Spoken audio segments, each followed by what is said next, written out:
meeting doesn't go off track. I pray every time before I come into these events. I pray for guidance.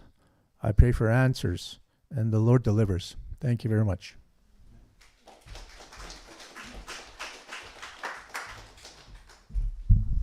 I'll go with Paul.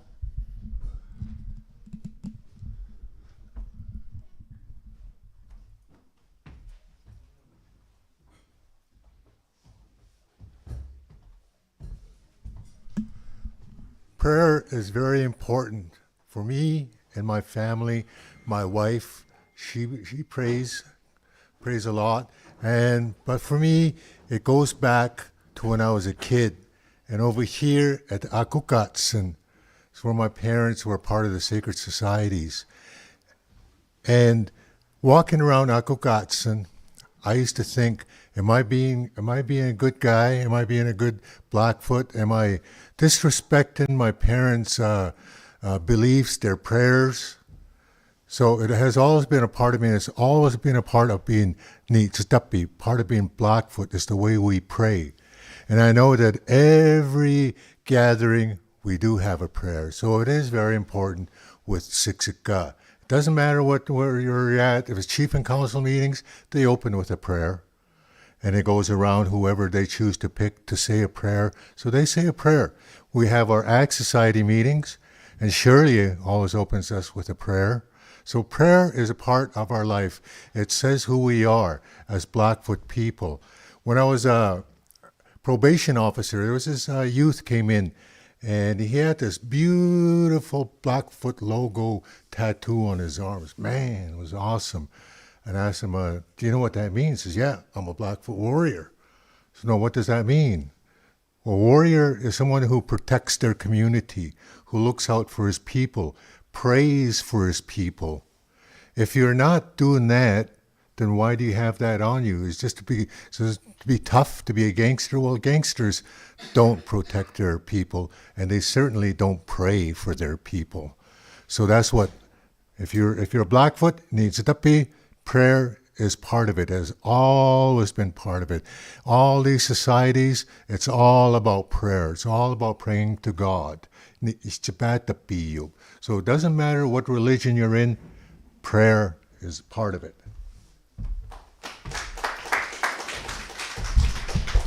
Thank you. We'll go with Ron.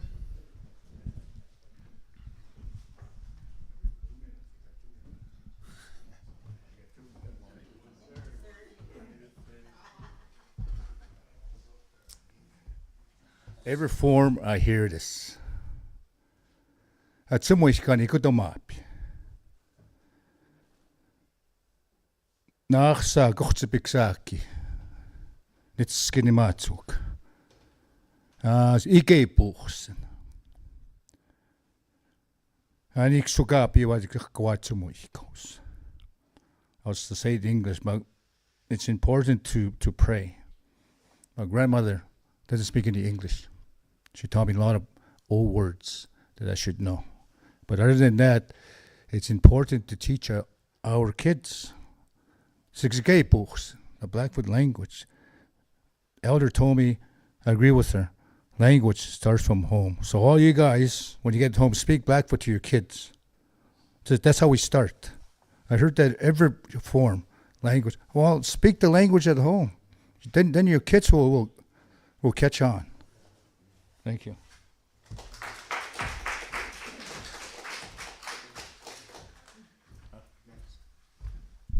Okay, who wants to go next? If there's anybody, okay, Rufus. Okay, but Rufus Red Gun coming up. Ja, I think she can speak up skazi samui. Gas no nixi. There's a kokasauki gas. So it's okay to say I'm your grandpa. Don't be afraid, it's part of our culture. So you were saying about prayer. Vote grandpa. Yeah. Grandpa Rufus. They're growing. I got two maybe 3 or 4, I don't know. I lost count, great-grandchildren. Dangani nasan pita pasan jisukua. I got the privilege to experience my great-grandfather, Tom Two Horns, and we'd visit his place down in North Camp. I think I did experience, anyways, never mind that, that's another story. So he would sit there, and he'd just braid his hair, or do his steaming under a blanket, and then he would say his prayers, and he would sing too. So it is part of our culture. It has always been. They pray every time they're going to leave. Every time they're going to go somewhere, they're going to pray. Or they'll pray over even being thankful for the food that they get, for the animal that they took the life of. They prayed over that. Gave thanks. They always gave thanks. Morning and evening. That's what I believe. So, with that, to the youth, I would say pray as often as you can, in whatever way you can, whether it's in your language or, like others said, whichever religion you have. I always say we're all praying to the same Creator, same God, same Itzibet life giver. Thank you, Rufus. Yes, that's my grandfather. I'm trying to be very impartial. So, we'll welcome up Nikki next. I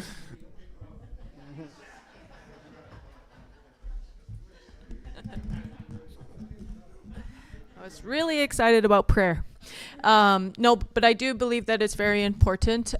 It sets precedent for whatever it is, meeting, programs, community events like this. It helps bring that positive energy, that medicine.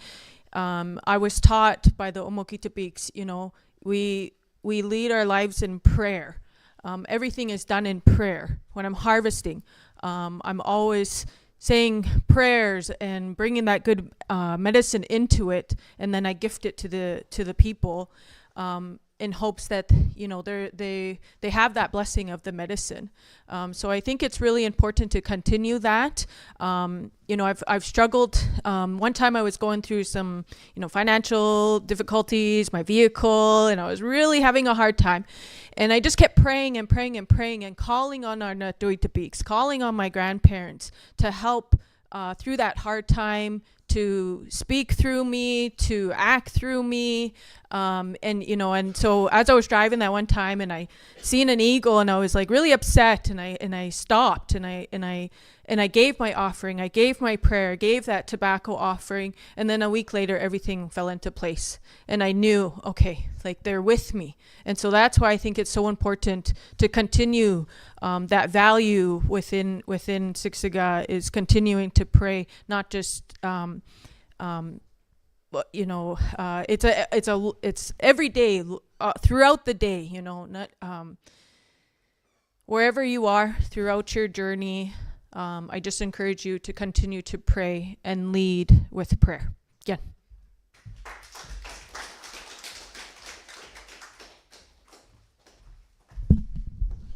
All right, I'm just checking before I move on to another question. Is there anybody else that wants to answer that? All right, so we're going to move it on. We're going to ask if there's a question in the audience that you guys got for the running candidates right now. Okay, you're going to do the question and answer up here. All right.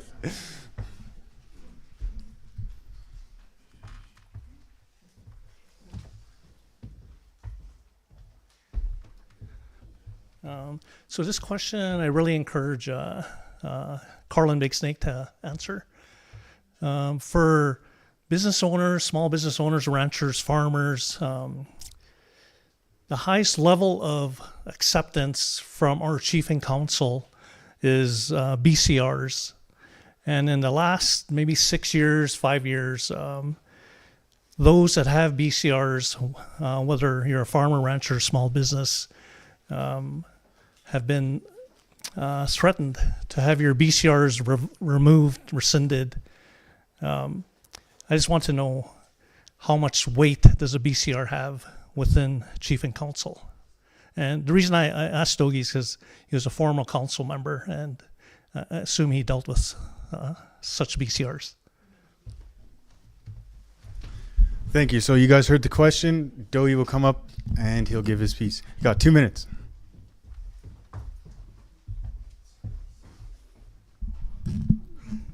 I don't know. Yeah.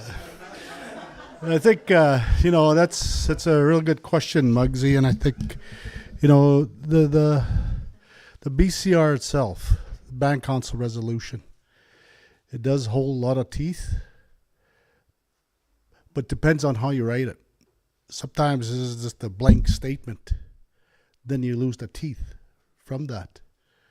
So any BCR that's given, it's almost like a what do you call security on your business. I'm not sure what BCR you're talking about, but as I recall, when he gave you a BCR back in the day, it supported you as an entrepreneur. And anybody that's doing business is giving you strength to empower you to continue with your business and don't go back into the welfare system. That's way important. That's what we have to empower. Because, on the Indian Act, what it states is the Indian Act says First Nations cannot participate in the Canadian economy. And today, we see farmers and ranchers coming out. We've got to show them what I see now with your business as well. What's really strong is you're becoming independent. Because dependency, that's what the government gave us, to become more dependent on them to get funding. We got to create an economy based on Siksika. So everybody will take that advantage to create their own businesses and so forth. So that, and I hope I answered that, but the BCR is a solid document at times. Yeah, thank you.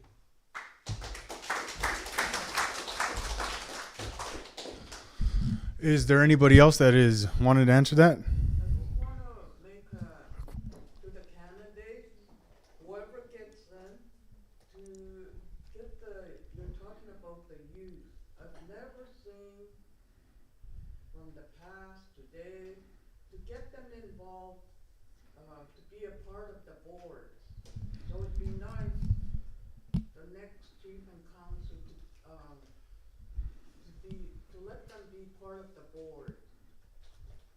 Thank you. Thank you, Elder Jeannie, for sharing that.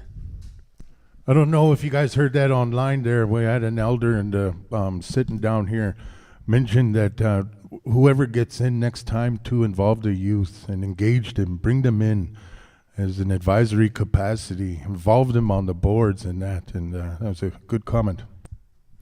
Ron?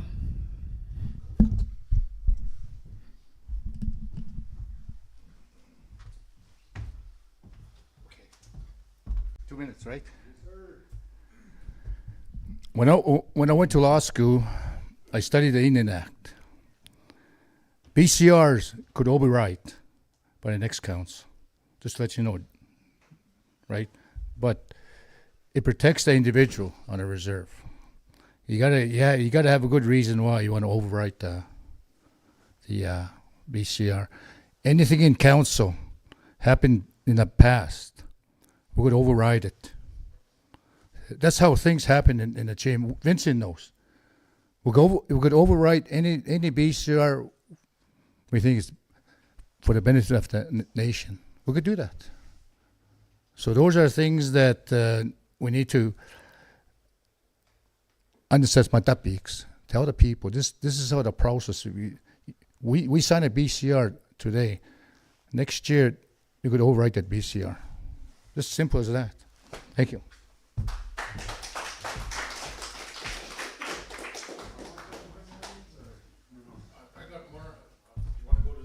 Okay, so did somebody else want to answer before I move on? Okay, well, you're gonna have to wait. Okay, so what we're doing right now is we're taking questions from online, and then we're going to questions from the audience. So we're gonna go to another question that was online, and Stephen Yellow is gonna share it with you. So I had quite a few questions come in, and we'll try our best to get through as many as we can here tonight. Geez, where's that loop sound coming from? Mic check. Check. Okay. I lost my train of thought now. Jesus, technology stuff here. So we got a few questions coming in through text, and I had one come in, and before the question comes in, I must apologize. I did not think things really fully. I invited Stuart Breaker here tonight, and he has some accessibility issues with his wheelchair and that here, so he was not able to come out here tonight. So what he said, before I move into the question, because this leads into the question here, it says, Stuart here, thanks for thinking of me. Mention on my behalf the nation to be a more accessible place for elders and disabled people and children, as it's limited to access facilities, let alone homes, especially split-level homes. Never mind basements where most fires start, and egress is a challenge to get out safely. The campaign for me has been limited in going door to door from the rough, uneven ground. I plan to monitor our homes and facilities that they're barrier-free as much as possible. Programming is limited and it's underfunded and needs assessment on relevant issues. I'm proof of the experience that many endure from lack of financial support for physiotherapy, bad roads and storms, and muddy roads nutrition. And I mentioned what he has said there, and it goes into this question here, who's on Facebook goes by David Elvis, but I think his name is Harrison Medicine Shields. And he says, I'm a single dad of 3 and disabled rheumatoid arthritis, and my oldest son is 15 and autistic, and my other son is turning 14 and loves b-ball, but can't join because no vehicle or gas money. Will you guys build b-ball courts and skating rinks on East Side? Lots of talent going to waste. Can you candidates help all the disabled people? Gyan, thank you. Harrison Medicine Shield. My parents are Joe and Evangeline Leather. So if any candidate like to answer that, mic's open. All right, we're gonna start with Wesley.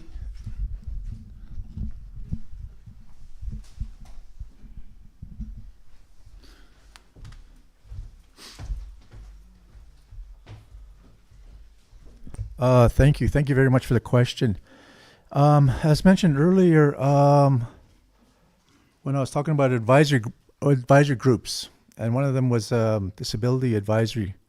So we need what would really work good for us if we had people with disabilities to sit on this advisory, so we get directly from them what they need instead of us dictating to them. We also need a disability action plan. So with that, with the new leadership, and with the disability, we could form some kind of disability action plan on how we're going to handle these things, or how we're going to look after them, these things. Just to let you know, my son, he's autistic as well, so he has some mobility issues, and so I'm quite aware of the needs, wants and needs, and the the barriers. So like with funding for drugs and whatnot. So there's alternative sources out there. But just going back to, we have some funds now. We're not a poor nation. I'm going to harp on that. We're not a poor nation. So let's plan together as a community and look after our people. Thank you very much. Introduce me. All right, check. Thank you, Wesley, for that. We're gonna go with Stephen Yellow Woman. You got 2 minutes. Thank you. When I look at disabilities, I approach it from short term, medium term, and long term. And I think in the short term, and I'm glad here tonight because there was Rufus and is Chris Eagle Ribs still here? Must have had to go rush off to cater. I say this because we've seen what the salaries are for chief and council, $150,000 for council. And I talked with Rufus, and we'd be willing to bring it back by $50,000 per person. So that would bring it to just over $100,000.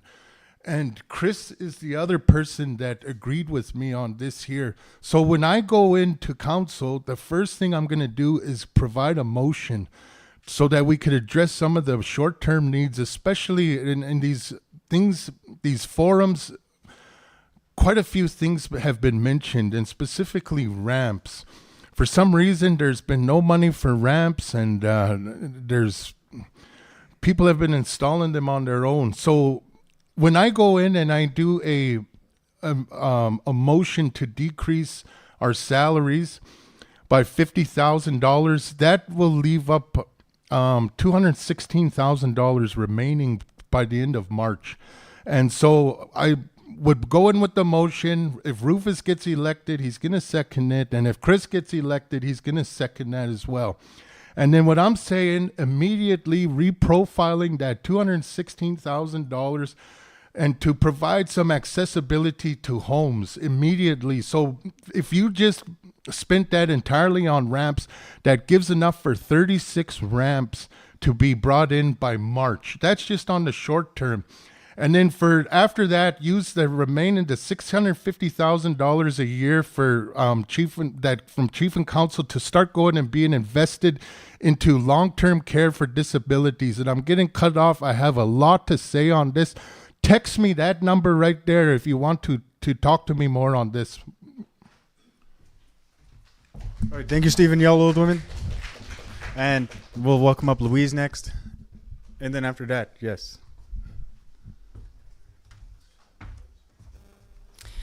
Okay.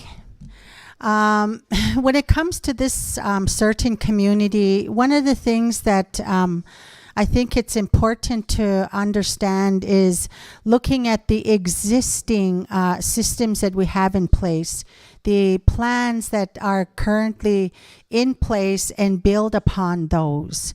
Because there is some good work that's going on out there. And this leadership that does come in will need to look at those plans, will need to look at those systems and build upon them and enhance them. And if there's policies there preventing some of these things from moving forward, then those are things that we need to look at. Building infrastructure is a lack that's happening in the community. And, the one that I want to applaud that person that brought this forward, I believe Harrison, is it? Yeah, because on the East End, I'm an East Ender, yeah. I do see the need for a lot of infrastructure that needs to happen on the East End. And so it's looking at those existing plans, those existing strategic moves that have been made, and and get the communities involved. Like in my community, I'd like to know what they have to say, and building parks, maybe a water park, for the families to bring their children. But what does that mean? It means getting other systems involved to make those things happen. So for instance, water, how are we going to get water to that park? And electricity, how are we going to get electricity there? So there's systems in place and plans that are there. We have to work with outside partners, outside entities to make some of these things happen. So as leaders, we have to look at those types of things and connect and collaborate with one another to move these things forward. But again, with the youth involved. Thanks. Thank you, Louise. And we'll bring up Ron. Okay.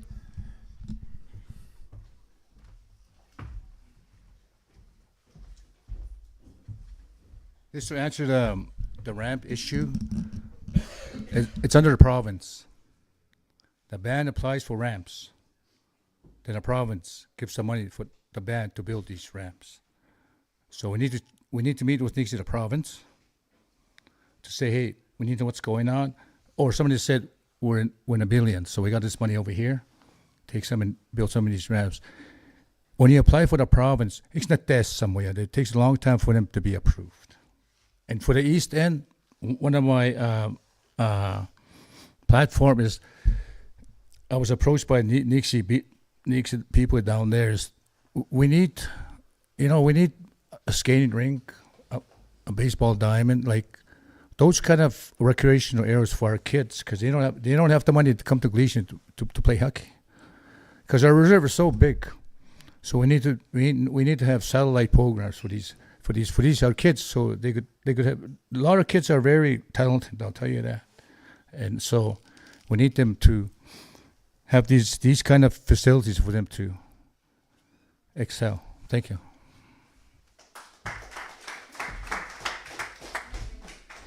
Thank you, Ron. So we'll go with Dogi next.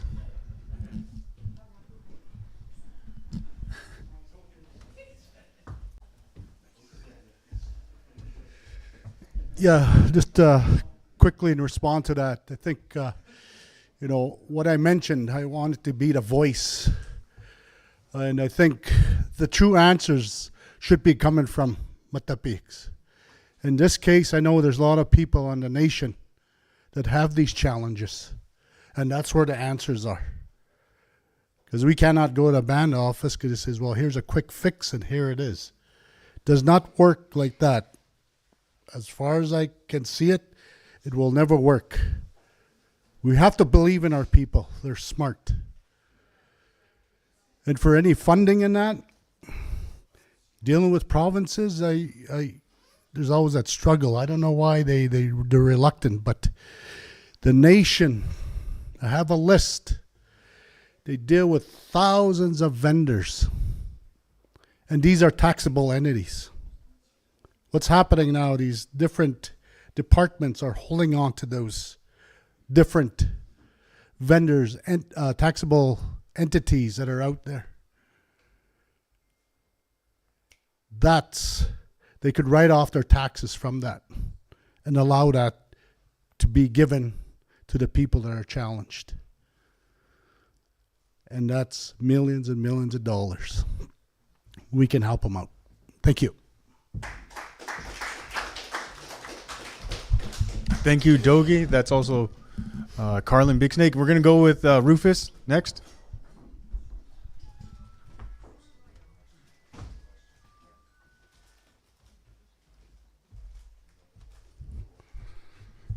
I'm gonna have a slight change in here, because I've experienced the shortfalls with this disabilities or challenged.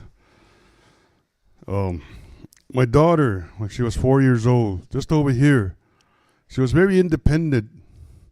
So she went across the road, and on her way back, she got hit by a truck. Lost her ability to speak Blackfoot, but she remembered, she understood us.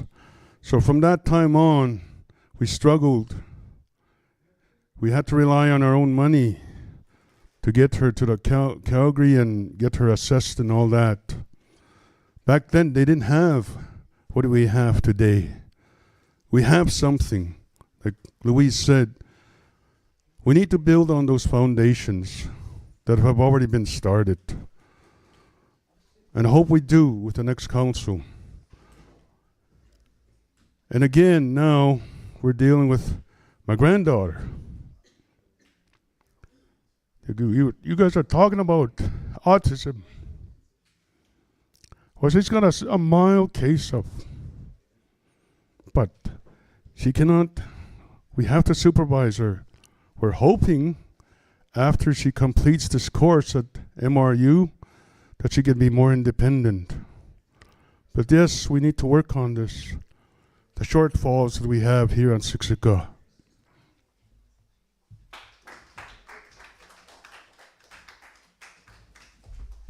Thank you. That was Rufus Redgun.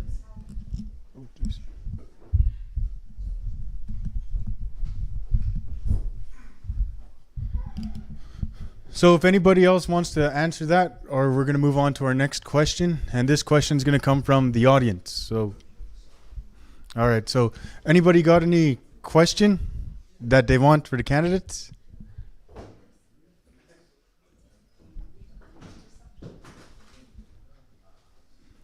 Okay, so this is the question from the audience. Actually, this is a question for the audience. Been thinking about this. Actually wrote it down. It's a two-part question. So, what is your concerns or the things you want addressed with this new leadership, chief and council that is going to be voted in? That's the first part. The second part is, what's the most immediate concerns that you would like to address?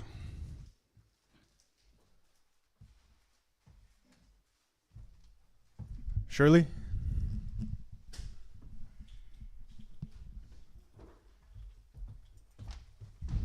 Yeah, to answer that question, I think in the past it's been always council that determines these solutions, but it has to change. And I think a lot of people hearing the different candidates, it needs to come from the people right away, like a band meeting, because there's so many issues on the reserve. So meeting with the community, not us like if I was to get on, not us council saying this is what we're going to do, blah blah blah, this and that. It needs to come from the community. We need to meet with the people, and no more of this where council decides what's best for that nation. So everybody's voice, you know how they say every child matter, every Siksika person matters. So that's my answer. Thank you.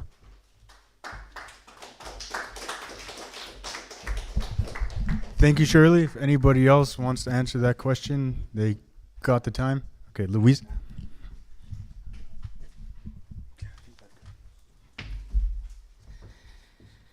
Hi. For myself, I think what the most immediate thing is for the nation is healing. And when I say healing, what I mean by that is, and this is more directed towards our youth. We have a lot of families who have been affected by, grief and loss. We have a lot of families affected by, dysfunctional things that are happening in the home. And so honestly, I really believe that that's one of the most immediate things that we need to look at. And what does that mean for us as leaders? I think what that means for us as leaders is really looking at those different approaches to connecting our youth to who they are as Nitsitapi. Because our language is the one key element of who we are, and the language itself, it changes the way we say things to each other. It changes terminology that we use within existing systems. For instance, our children's services, they're doing a lot of good work in there, but there's more that needs to happen in terms of changing the way we say things. And I just want to share that our children, they're hurting in our school systems. I did a research project back when I was a mental health coordinator, and this research was directed at the school teachers that teach our children. And we asked them, okay, what was one of the biggest problems that they see within their students? And at that time, I was very shocked to see what that result was, which was that these children were hurting because they were told that they were foster children. And for that child, it really labeled them as somebody outside of who they are as, a person. And so that was the biggest thing that these teachers seen within our children was how they were labeled as somebody as that or somebody other than a Siksika child. And so we have grief and loss. So that's my answer, the most immediate thing we need to address within our community. Thank you. Thank you, Louise. All right. Do you want to answer the question? Okay, Tim. Ethan, I'm thinking after Tim answers here, we could do one or two more questions. It's already 8:30. Yeah, no problem. And we'll wrap it up after that. So I got a few on text questions, or we could take them from the audience here as well here. So Okay. one or two questions after Tim answers. All right. Better get up here. Rufus been hogging the mic. But it's a two-part question, Rufus. I appreciate the question. The first part of the question I'll answer with is a challenge to our future leaders and to our bouquets who decide on who those leaders are, because you're the ones who are going to choose who you're going to follow. And we have to have leaders that are willing to change. We are very dependent on an Indian Act system. It does not benefit our future. It definitely does not benefit our bouquets. It doesn't benefit our Gasinonex, Omokita pigs. It doesn't benefit anybody. If we're going to take a position of leadership, if we're going and vying for a position, we have to be willing to change from a system that doesn't work. That is the first question. The second part of the question, what do we need to address? Well, first of all, it ties in with the first question. This system does not have accountability to be able to properly protect our vulnerable, our bouquets, our Gasinonex, Omokita pigs, our most vulnerable demographic of our people. We have to be focused on identifying the systems, including those Indian Act policies, in our governing system as a leadership, and then we take it to the people and say, what's going to work? And also our Gasinonex and our elders, our Omokita pigs, how did we do it before? And that worked. And that's what we need to test ourselves, and we need to be courageous enough to try it.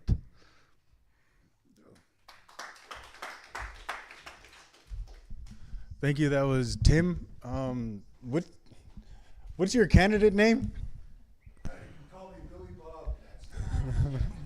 Conrad. Okay, Conrad. His name's Conrad Timothy Lowhorn. So thank you. And we're going to go with a question from online or... Okay. Yeah. I got an online question from the Facebook forum here. So let me find it again.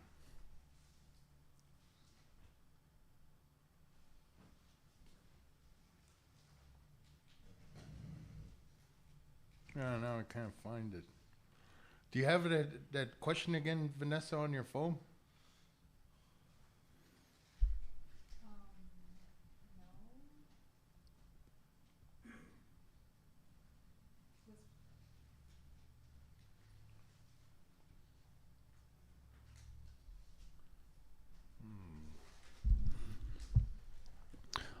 While they find the question, right?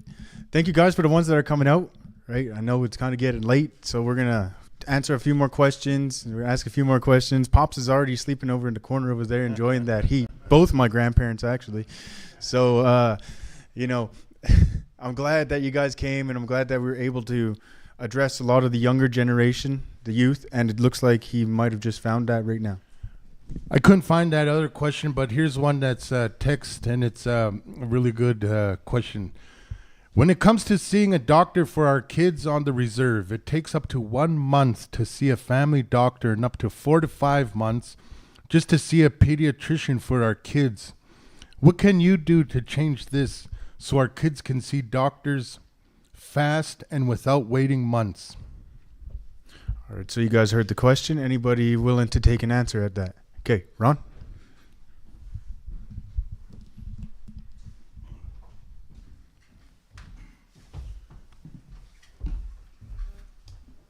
When I was a health director for Eden Valley, this was the issue came up. They had a tough time seeing specialists and doctors, the people in Eden Valley, and I pitied them.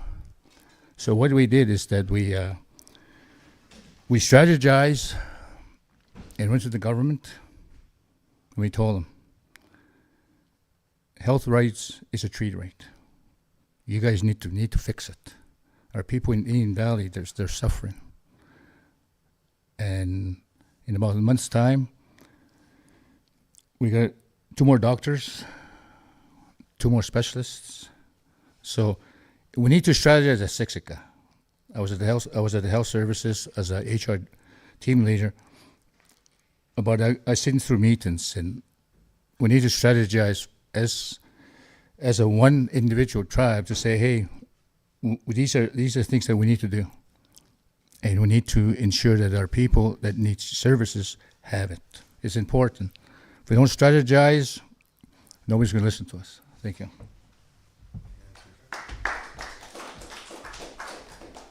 Okay, so we're going to go with Louise next. Thank you, Ron. Louise, you go first. Okay, this is a real big problem on the reserve.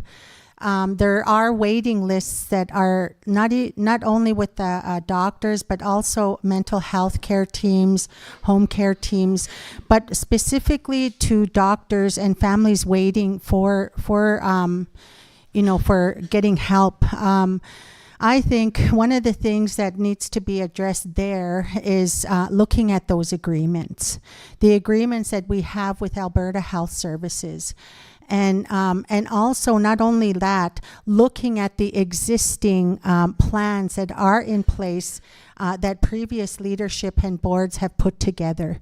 So those need to be reviewed, looked at those, looking at those current agreements and seeing where we need to be fighting for these sorts of services to be stronger for our nation, because it's our inherent right to health for our children and for us as needs it to be. So that's one thing that needs to happen, is looking at that, and whether that would need a political push where our leadership needs to come in hard, coming and demanding that we deserve, and it's our right to get those types of services on our nation, especially for our families, and they shouldn't be having to wait that long. That is just not right. So that's where I would start, is looking at those agreements, looking at those existing plans, and where do we need to fight at a political stand. Okay, thank you. Thank you, Louise Dorr. So we're going to go next with Stephen Yellow, Old Woman. Okay, I would answer this simply by prioritizing our people again. Putting our people number one as the number one priority, both in receiving the services and as the delivery service providers.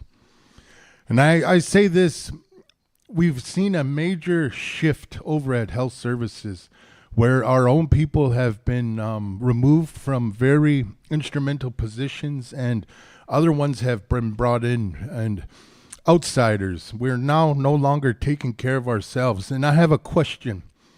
Is the services that we're receiving any better than what they were previously? Are they still the same? Because I honestly hear people talking, and it sounds like the services are getting worse. So what I would do, reprioritize our people, give the jobs back, because we know how to take care of ourselves properly and know where to put things in, and then set up a baseline of measurable and achievable goals. So if we need to reduce these reduction times and seeing the doctor, let's do it and measure it. Let's go from 4 months immediately. Just by talking with the doctors, I bet you we could move that down to within a week. And, you know, if you're sick, time is of the essence. Look, if you're getting in 4 months later, shucks, man, you're either going to be dead or healed by then. Okay, back to you, Ethan. All right, thank you, Stephen Yellowman, for answering that. Anybody else want to take a jab at this?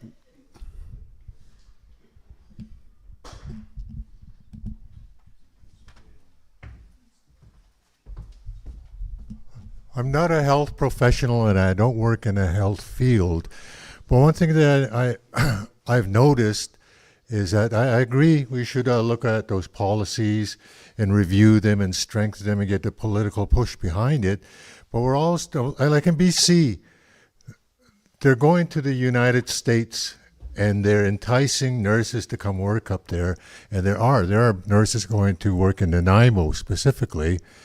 But if we look at those policies and see what we need to work with the provincial government, but this has always kind of bugged me. So, okay, we're talking about these services. Why do we always have to wait for the provincial government or for the federal government? Why can't we do things ourselves? We say we have all this money, close to $1.9 billion. That's from what I heard from Lars.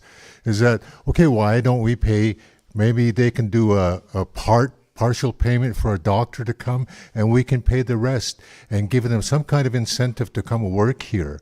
Because what's the point of having all that money and we're just piling it up and we're not using it for the people's benefit?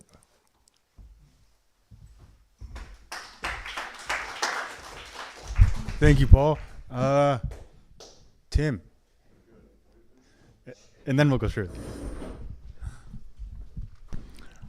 Are we going to do another question after this, Ethan? Yeah, Or- after okay. Tim and then one more.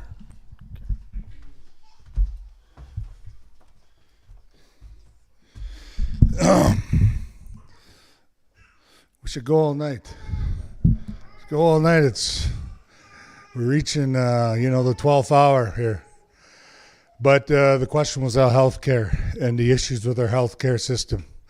Again, speaking on our governing roles from a position of leadership, we're dependent on the Indian Act. We're dependent on Indian Affairs to pay for our medical. I was just talking with an elder, Josie, and she had to pay for an eye exam. She had to pay for getting to the appointment, and it was not covered by Indian Affairs. And that made me think, you know what, as a governing body, we're dependent on Indian Affairs to provide our medical funding and all this. And I like Paul's answer, why don't we use that money to invest in our people? One of the questions, thinking outside the box, is why don't we invest in partnering with an insurance to insure our people that cannot access the full scope of what Indian Affairs wouldn't cover? I've worked with kids that are not even, they're Siksika members, but they're not even, they're not status Indians. So they don't have access to Indian Affairs. They have to pay for everything like everybody else or try to find a job that has proper medical insurance. We need to cover and fill that gap. Why not as a leadership? Why don't we, our job is to create regulation and laws. We need to create a framework that allows partnerships to bring insurance companies in here. We partner with them to insure our most vulnerable.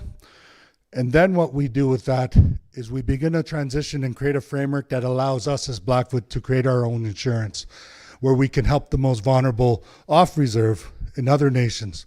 But we have this idea of dependency with financial support for our medical. We have to start thinking long term. Thank you. Thank you, Conrad. Tim Lohorn. So we're going to go with Shirley.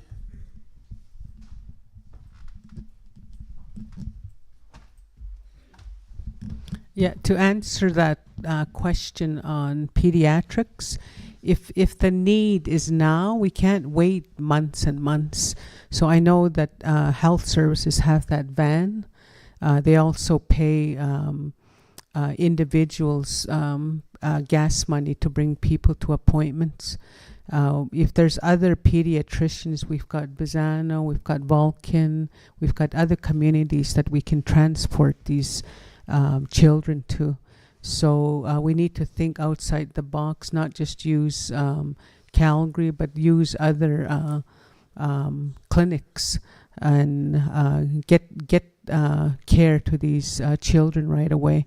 And then the other part is we still have a few traditional healers. So these traditional healers, they can let us know what kind of conditions can they treat, and have them as an option if the family want to use them. That's my answer. Thank you.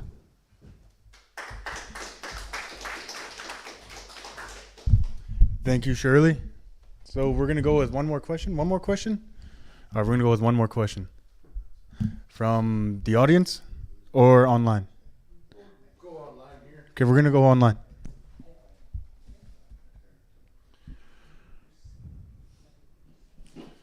Okay, managers are non-native in the band office. Will you bring our people back in? All right, very simple question. So we're going to start with Louise. Hell yeah.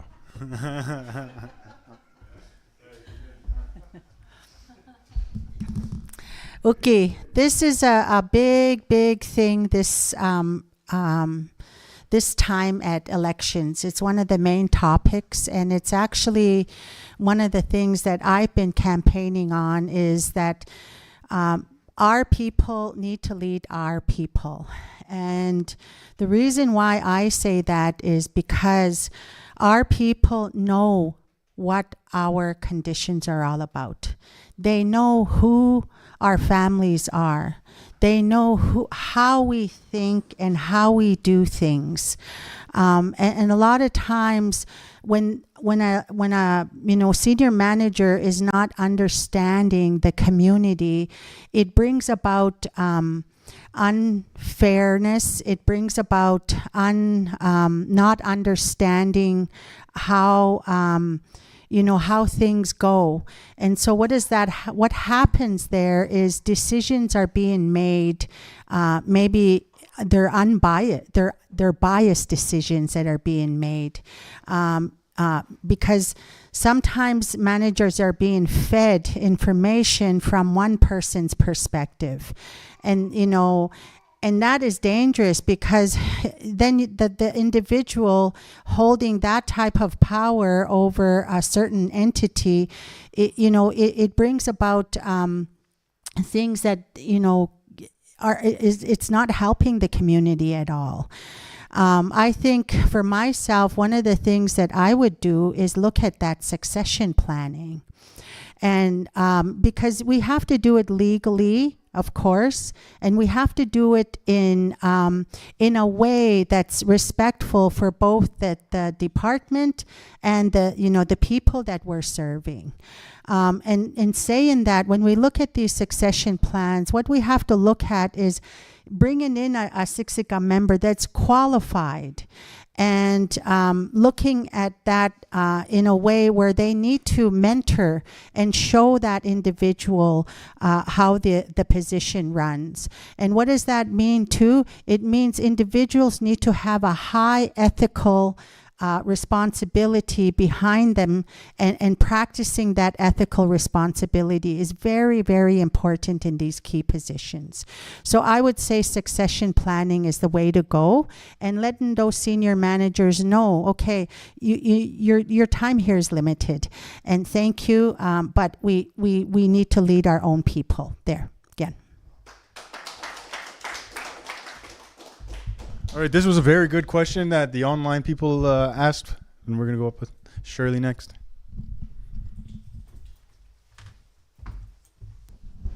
So I have over 30 years experience in HR.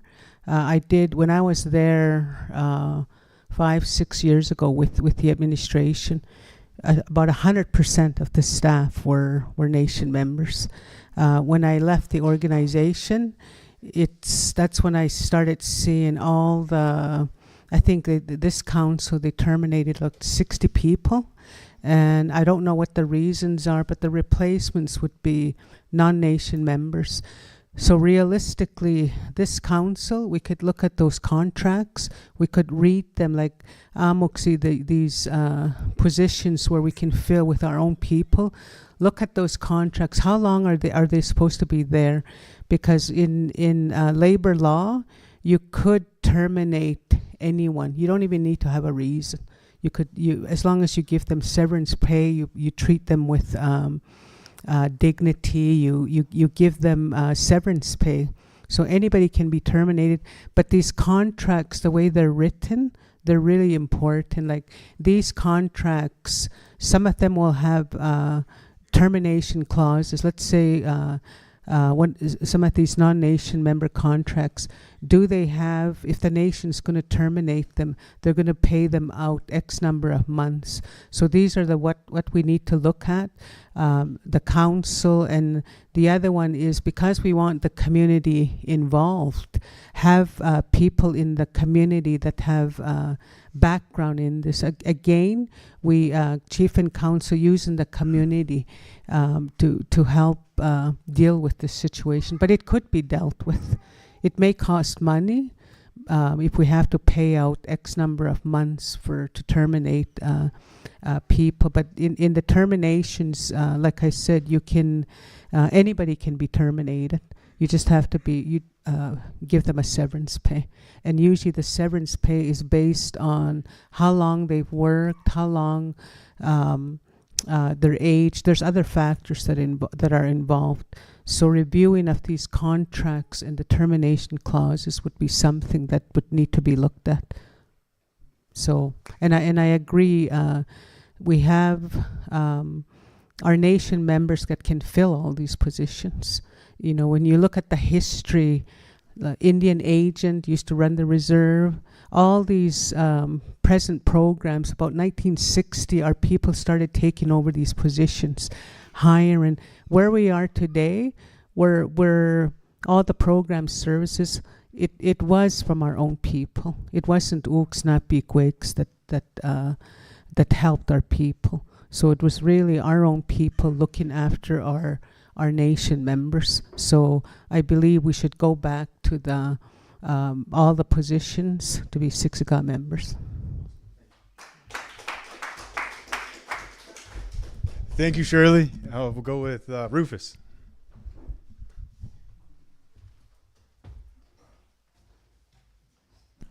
I told Ethan if anybody goes over time to go ahead and tackle them, so we're watching the time really close. I think you came close to getting tackled, Shirley. I have to laugh at this. I'm not used to hearing my grandchildren call me Rufus. The only Rufus that I accept is Rufus, pretty young man. We always greet each other. Hello, Rufus. Oh, hello, Rufus. Okay. Anyways, thinking about that, do we want our own people? Of course, like Steve said, hell yeah. Let's hire on our own people. I'm sure we're all capable. Like I still say, tens of thousands of years ago, or even beyond that, DNA goes back to 40,000, maybe more. Siksika has been here in this area of Alberta, northern Alberta, as far as Saskatchewan, Manitoba, and as far as the Missouri, into the foothills of the Rockies. So yeah, we've existed on our own until the Europeans came and thought, okay, at first it was good. We helped them out. Then they thought, oh, we don't need you anymore. So we're going to write up this agreement. This is how we're going to put you. And we're going to put you on a piece of land, and that's how we're going to control you. So then, yeah, you had the declaration. I think there was a declaration. Can't remember exactly the name. But then they had the first writing, and then from there they started. From that point, they put together the Indian Act, and that's what really controlled us. But yes, rebuilding again. Going back to the foundations we start running our own country, little nation here, I strongly agree that we have 100%. And those people that come in should only be hired to train us.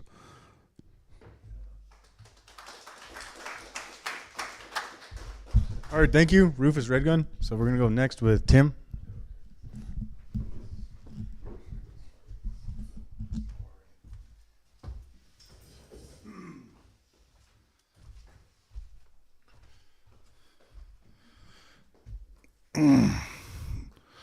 Well, we're into the nitty gritty, I guess, near the end, eh? But so I had to try to compete with Rufus for time, but he just surpassed. No, just kidding. But the question is, hiring our own nation members into the jobs. 100% agree with this, but I think in the way we do it, we have to be very careful. We're not a dictatorship. If we're thinking as leaders, we're not a dictatorship. We should not be able to go into places and hire and fire and decide whenever we feel or have an emotional response to something. I believe our leadership, part of what I view as our leadership is we need to remove ourselves from, well, not ourselves, I'm not even a leader. Remove leadership from the boards of these, that keep these agencies accountable. And the people have to choose who they want to keep those agencies accountable. The people should be holding those agencies accountable, not leadership. We should create the environment to allow the people to decide who they want to lead, who takes the job, or if someone they choose who just makes that final decision. Us as leaders should create the environment where we support the people's decision. Not make those decisions like a dictatorship, but give it back to the people for them to decide if this person. I work with people who from other Anishinaabe. They love our people, and they will serve. They'll do everything to serve our people. I don't want to lose those guys, but if we can find someone where they can help them learn and teach them those ways, but the people can decide, does this guy care for me? He might not be Siksika, but does he care for me? Does he treat us with respect? Does he do a great job? Those are the people that the people decide whether they want to fire them and then hire. Hey, so that's my perspective on that. Thank you, Conrad, Tim, Lohorn. So we're gonna go with Ron next.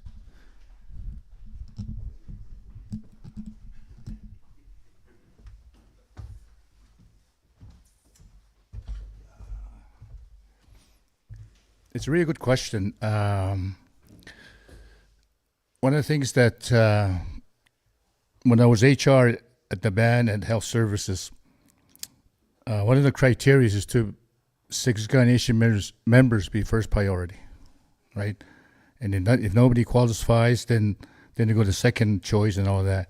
But I think what the problem is, we need to set up a interview committee on a neutral, because Nixie, the managers gets involved in getting these interview committees. So we need to establish interview committees other than management. We'll set up interview committees, and that's it. Then interview these people, because managers, I'll tell you, I've been there. Managers are a lot of pull in these kind of positions, and it's unfair. So it's just like when I was in Eden Valley, same thing happens to all those things. In Eden Valley, you go over there, I really pity them. It's not Beak Winnigs, it's running the show over there. So, but then somebody mentioned we should train our people to be competent as Amuxi non-nation members. That's the proper way. Train them. Don't just get rid of them. Train them, and all that. So it's important for us leaders to make sure these things are done accordingly, what we want. Thank you.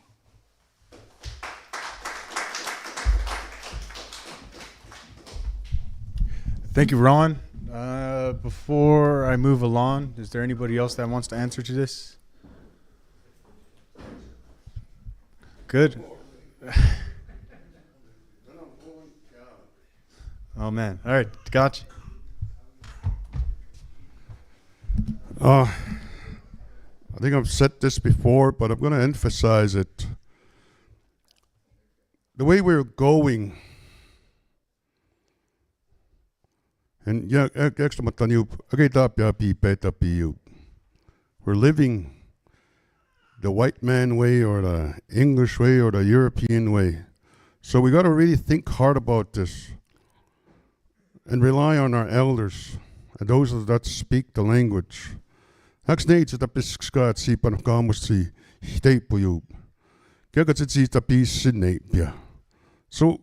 got a big job. We have to think this in Blackfoot.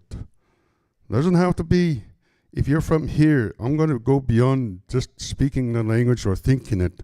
If you're from Siksika and you're thinking as the community, as a whole, as a collective, while you are thinking in Blackfoot, I rethought this. You don't have to be speaking or thinking exactly in Blackfoot. But if you came from here and you're part of the community, why not be part of that? But we have to rely on our knowledge keepers, our elders, those that know the Siksika ways, and build that, what we had, our ancestors had, Gas and Nonix, and use that moving forward.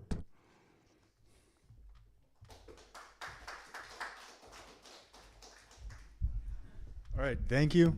And so it's now 9 o'clock. It's like a few minutes past 9. So we went past a good amount of time to allow for questions and for each candidate a good portion to share. So before we move out and before you guys are on your way, I got one thing to say. And it's nice seeing all of the candidates. They're all very humble people and they don't even call themselves leaders. But here's a few quotes that will pertain to that. So a leader is one who knows the way, goes the way, and shows the way.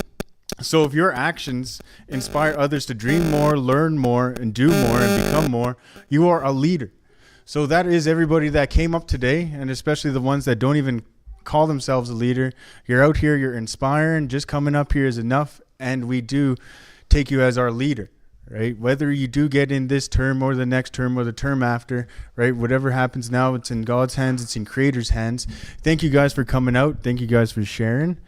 And it's now 9 o'clock, so I know a lot of people are tired. We got work tomorrow, we got work next, we got long work week coming up, and a lot of you guys got a very busy Wednesday, and a very busy few days that are coming up. So from my end, I'm Ethan Yellow Old Woman. I don't moderate much. This is kind of a different MC style that I'm used to. I'm very lively and I move around, so it's kind of hard just to stand in one spot. So thank you for bearing with me. And I wish you guys, and I pray for you guys to all have a safe journey home, right? Kiss your loved ones good night. We all go and do very dangerous jobs. So, be there with them. Let them know you love them. And let everybody know that couldn't come today. Share what you heard today. And so from my end, thank you guys. Thank you for coming. Have a safe journey home.